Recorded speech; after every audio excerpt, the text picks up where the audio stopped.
Praise the Lord. आप सबको जय मसीह की। और मैं परमेश्वर का धन्यवाद करता हूँ, फिर से एक छोटा सा मैसेज लेकर आपके सामने उपस्थित हूँ। आप जानते हैं हम प्रभु में बढ़ क्यों नहीं पाते। पिछले दिनों में बहुत बिजी रहा, कंटिन्यू मीटिंग चल रही थी, आना जाना लगा रहा, वीडियोस नहीं बना पाया। और लेकिन इन दिनों में परमेश्वर ने फिर से मेरे को उत्साहित किया कि मैं आपके सामने इस संदेश को रखूं।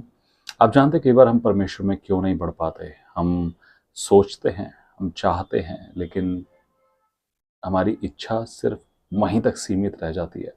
हम उसके आगे कुछ नहीं कर पाते। हम उसके ऊपर जो हमको करना चाहिए हम नहीं कर पाते। और फिर finally end of the day result क्या होता है? मैं प्रभु में बढ़ नहीं पा रहा हूँ। बढ़ना तो बहुत चाहता हूँ पर बढ़ नहीं पा रहा हूँ। मैं 5 चीज़ों को आपके सामने रखना चाहता हूँ। पहली चीज़, खुश ना रहना। हमारा खुश ना रहना हमारे लिए एक बहुत बड़ी रुकावट का कारण है कि हम प्रभु में बढ़ नहीं पाते। हम ज़रा ज़रा सी बात पे कुड़कुड़ाते हैं, मरमरिंग करते हैं, सड़ते हैं, मतलब चिड़े रहते हैं, हम डिस्टर्ब रहते हैं। ज़रा ज़रा सी बातों में, कोई बहुत बड़ी बड़ी बातें नहीं होती, बाल सेट कर लो थोड़ा सा, कोई बहुत बड़ी बड़ी बातें नहीं होती, मामूली सी बातें होती हैं। अब जैसे गर्मियों के दिन चल रहे हैं, गर्मी बहुत है यार, गर्मी बहुत है। प्रभु बारिश हो जाए।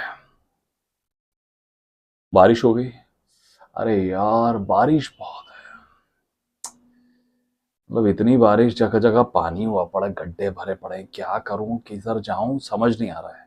इतना पानी है, इतना सब जगह ये गड्ढे गड्ढे हो रहे हैं इधर। प्रभु थोड़ा ठंड हो जाए, मौसम ठंडा हो जाए। ठंड हो गई, बहुत ठंड है, अरे बहुत। मेरे को लग रहा है रजाई से निकलने को मन है, प्रभु इतनी ठंड है। ओफ, चाय पी लेंगे। ये ठंड की वजह से ना नींद बहुत आ रही है, ठंड की वजह से बहुत नींद आ रही है। गर्मी की वजह से डिहाइड्रेशन हो रहा है तो नींद आ रही है। बरसात है तो बाहर नहीं जा सकते तो वैसे आलस आ रहा है। तो कुछ ना कुछ हमारे पास बहाना है। हवा चल रही है तो हवा बहुत चल रही है, उसमें मिट्टी बहुत है। हम कभी भी खुश नहीं रह पाते। हम कभी भी सेटिस्फाइड फील नहीं करते। हम कभी भी इंजॉय नहीं करते उनको। यहाँ गर्मी है तो 5 दिन के लिए पहाड़ों में जाएंगे, क्या होगा उससे? 5 दिन बर्फ देखी, हो हा करा, वहां जैकेट पहने घूमे सब। उसके बाद क्या क्या मिला उसके बाद? आना तो इधर ही, इसी गर्मी में ही आना है वापस। इसी गर्मी में ही बाकी 4-5 महीने बिताने हैं। यू नो हम कभी भी खुश नहीं रह पाते। और उस खुशी के चक्कर में हम लोग 50 जगह तरकीबें और तरीके ढूंढते हैं खुश रहने के, लेकिन फिर भी रह नहीं पाते। यू नो ये चीज हमें परमेश्वर में बढ़ने से रोकती है। बिकॉज हम अंदर से खुश नहीं है, हम अंदर से सेटिस्फाइड नहीं है। गर्मी लग रही है, परमेश्वर को धन्यवाद करिए। ठंड लग रही है, परमेश्वर को धन्यवाद करिए। बारिश हो रही है, परमेश्वर को धन्यवाद करिए। हवा चल रही है, परमेश्वर को धन्यवाद करिए। ये सारे क्रिएशन, सारे मौसम, वेदर, मानसून, गर्मी, हीट, सब कुछ परमेश्वर ने बनाया है। परमेश्वर को धन्यवाद करिए। और धन्यवाद जब करेंगे तो परमेश्वर में बढ़ेंगे। ओके, पहली चीज। दूसरी चीज, हमारा टालना। टालने से पहले एक और चीज, आलस। मैं, अब मेरे साथ देखेंगे नीति वचन 26 उसके 13 वचन में लिखा है, आलसी कहता है मार्ग में सिंह है, चौक में सिंह है। जैसे किवाड़ अपनी चूल पर घूमता है, वैसे ही आलसी अपनी खाट पर करवटें लेता है।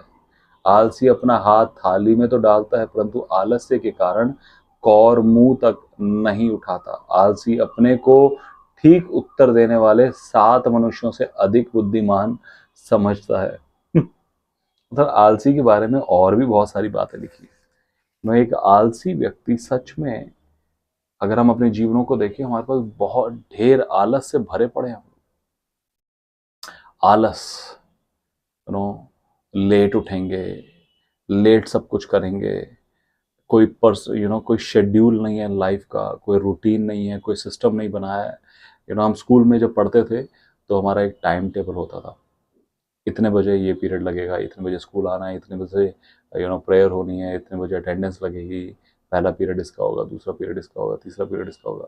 परमेश्वर का वचन कहता है, जो सबोदेशक उसके 3 अध्याय में, सब कुछ परमेश्वर ने टाइम से किया। इसलिए जानते हैं परमेश्वर परफेक्ट है अपने टाइमिंग में। परमेश्वर कभी भी लेट नहीं होता है। हम लोग समझते हैं लेट हो रहे हैं, क्यों? क्योंकि हम लोग लेट होते हैं। हमारी आदत है लेट आना, हमारी आदत है लेट जाना, हमारी आदत है चीज़ों को लेट करना। लेकिन परमेश्वर की ओर से कभी भी चीज़ें लेट नहीं होती, इस बात को समझ लीजिए। लेकिन हम आलसी स्वभाव के हैं। अगर आप आलसी हैं, मैं आपको सच बोलता हूँ, आप कभी भी प्रभु में बढ़ नहीं पाएंगे। आपके पास हमेशा आलस की वजह से अगला पॉइंट होगा, बहाने। जो ये कहता है ना कि मार्ग में सींग होगा, चौक में सींग है, उसके पीछे रीजन यही है। एक आलसी व्यक्ति बहाने देता है। हमारे पास बहाने बहुत है, एक्सक्यूजेस बहुत हैं। लेट क्यों आए? वो भैया वो ये हो गया था, मीटिंग में क्यों नहीं जुड़े, वो भैया वो ना एक्चुअली, अच्छा ऐसा क्यों नहीं किया,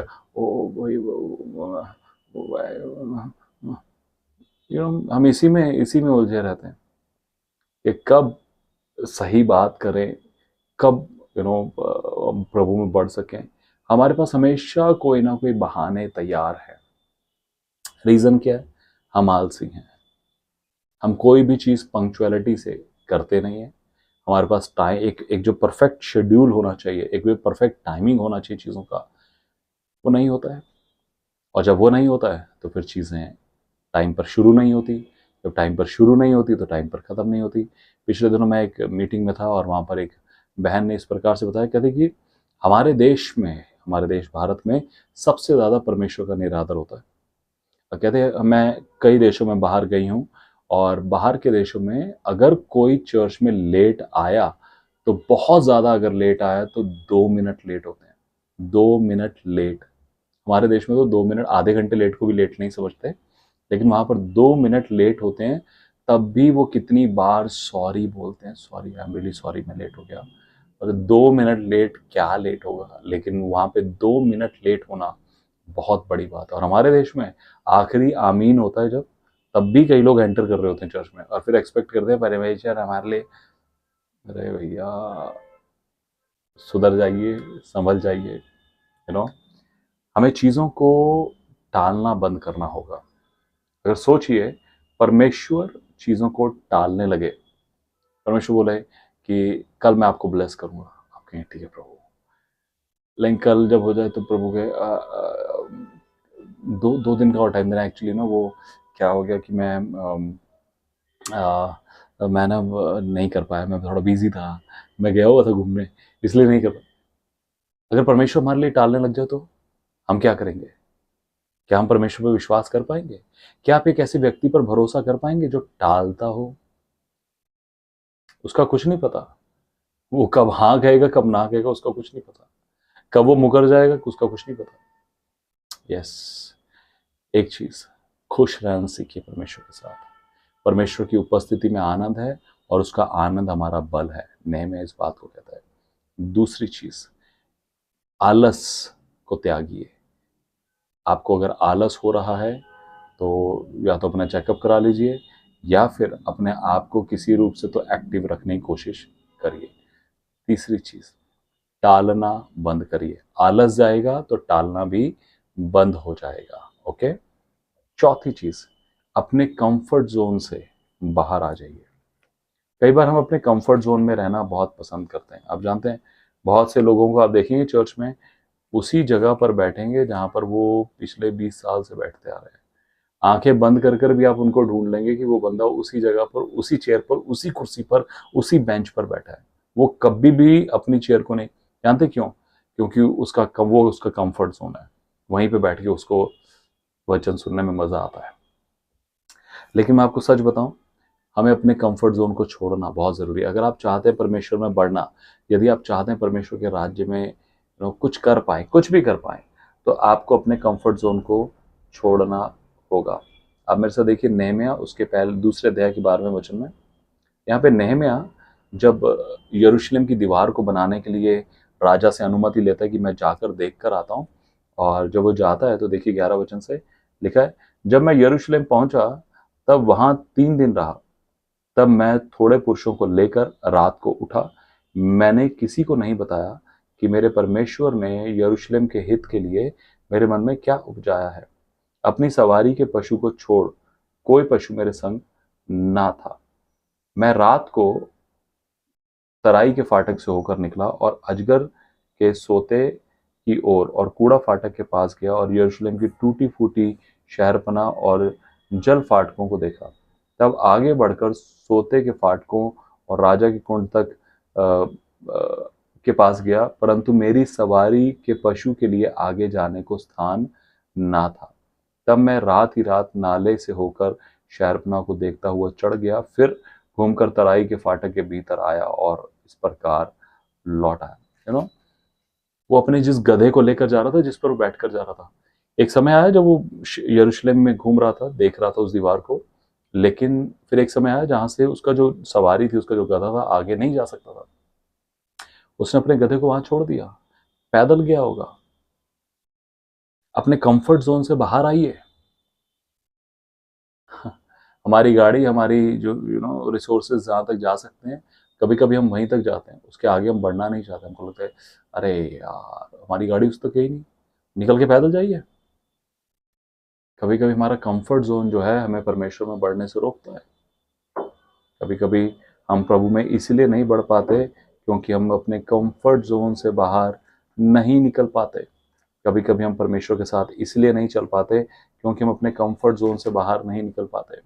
कभी कभी हम प्रार्थना में समय इसलिए नहीं बिता पाते क्योंकि हम अपने कंफर्ट जोन को छोड़ना नहीं चाहते। हम अपने आरामदायक सिचुएशन में, आरामदायक परिस्थिति में रहकर बहुत खुश हैं, बहुत आराम से जीना चाहते हैं। हमें लगता है कि आह।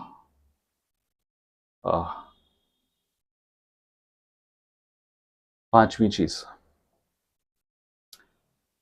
पियक्कड़ ना बने, पेटू ना बने। मेरे साथ देखिए नीति वचन उसका 23वां अध्याय उसके 21वें वचन में, क्योंकि पियक्कड़ और पेटू अपना भाग खोते हैं और पीनक वाले मतलब आलसी तो चीथड़े पहनते हैं। पियक्कड़ और पेटू ना बने। पेटू पन, एक्चुअली जिसे ग्लुटनी कहते हैं, ये एक दुष्ट आत्मा है। ग्लुटनी जो कई लोगों को बहुत ज्यादा खाने की आदत होती है। मैंने अपने मसीह लोगों में देखा है कि कहीं पर भी इकट्ठे होंगे, वैसे तो सब में ही होती है ये आदत, कहीं पर भी इकट्ठे हो गए, किसी भी शहर का नाम ले लिया, किसी भी जगह का नाम, अरे वहां पर, अरे यार वहां पर ना बिरयानी मिलती है। लखनऊ की बात करें तो बिरयानी और कबाब और पता नहीं किस किस के नाम आने लग जाते हैं लोगों के मुंह पर। और मुझे तो बिल्कुल, ना मैंने कभी खाई ना मुझे उसका टेस्ट है, लेकिन लोग जब बात करते हैं ऐसा लगता है कि उनके मुंह में से पानी निकल के ऐसे बाल्टी बाल्टी भर जाएगी पूरी एक, लेकिन मैं आपको सच बोलना चाहता हूँ, कई बार बहुत सारे लोग, हमने जर्मनी के बारे में सुना कि वहां पे जब जश्न होते हैं, वहां पे जब पार्टीज होती हैं, तो लोग जानते क्या करते हैं, खाते हैं, पेट भर के खाते हैं, पेट भर के ठूस लेते हैं। उसके बाद उनके पास एक फैदर होता है, फैदर, पंख।